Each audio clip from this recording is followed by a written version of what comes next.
I'm from Austin, Texas, and I'm 40. And since I was about late teenager, I want to say, maybe around 96, 97, I'd been hearing people talk about Alex Jones. Way before the internet was a thing, or he had YouTube or podcasts were a phenomenon. He just had like a local radio thing going on. And I remember people would come up like, "Oh, dude, you should check out this Alex Jones guy." And then they'd start to tell me some weird shit about aliens building Egyptian pyramids and other stuff that's like, sounds like he's just riffing on episodes of the X Files and telling people that this is real news kind of stuff. And that snowballed over the years. It was always kind of there in the background. I was always dismissive of it. I noticed over time that it spread a lot of bad ideas amongst people and keeps conspiracy thinking alive.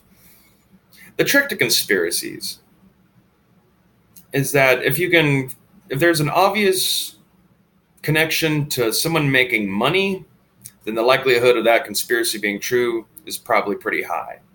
If there's no connection to someone making money, the likelihood of that conspiracy theory being true is not very likely at all, because human beings aren't actually mustache twirling, I'm going to do something for the sake of evil type of people. They all have their internal motivations, and more often than not, that motivation can be traced to someone making some cash.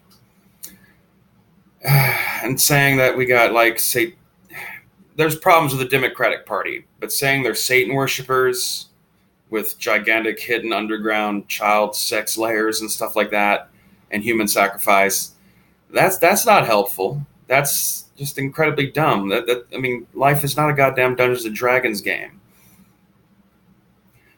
Same token, like there's people who like have made ridiculous claims about Trump and Republicans too, and by the same token, they're not sitting there all thinking about how nefarious they are and whatnot, and being motivated by evil because they're secretly scared to Skeletor or some shit wearing a human mask. They're just motivated by all the same things that all of us are motivated for, which is largely survival and gain. So I've always thought Alex Jones was kind of a negative overall, and I wish he would go away. Well, today I got what I asked for, and they did it in the worst possible way possible. Alex Jones has been banned from YouTube and apparently Apple and Spotify and pretty much any other like mainstream legitimate hosting site for podcasts or broadcasts and that kind of stuff on the internet. I would have rather have seen him go away just because his viewership dropped, because people just finally wised up to the fact that he's just a big huckster selling them tabloid bullshit to con them into watching his ads for his stupid pills and stuff.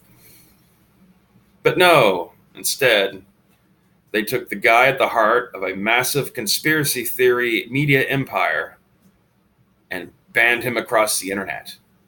Now, what do you think the average Alex Jones believer fan is going to think about that? They're going to go on the YouTube and be like, oh my God, Alex Jones's channel is gone? I guess he was wrong this whole time, and I've now seen the error of my ways. I'm going to go back in time and vote for Hillary Clinton now. No, that's not at all what's going to happen. Unfortunately, the fact that Alex Jones's fans all have a little hint of the dummies in them, to varying degrees, and that they're prone to believing that there's big global efforts to silence and control information and all this other kind of stuff, which there is, but the people be responsible for that are largely marketers, and once again, it's because they're trying to have clear space for advertising. That's what makes the world wrong is advertising, and how much of a cycle of money is being chased around, and how it influences our entertainment, and how that in effect is still our propaganda, and how it influences how we think and feel about ourselves and each other. Getting rid of him outright, that's not going to convince people he was wrong. It's probably going to get all of his fans to double down in their own ways about whatever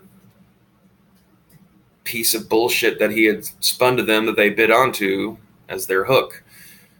I don't see this convincing Sandy Hook truth deniers. I don't see this convincing people who think there's aliens. That this is a really dumb idea. You were doing better off in inviting him on shows and letting him make an ass of himself. I mean, he probably did more damage to himself personally by being on Joe Rogan than foolishness. It's going to backfire, people.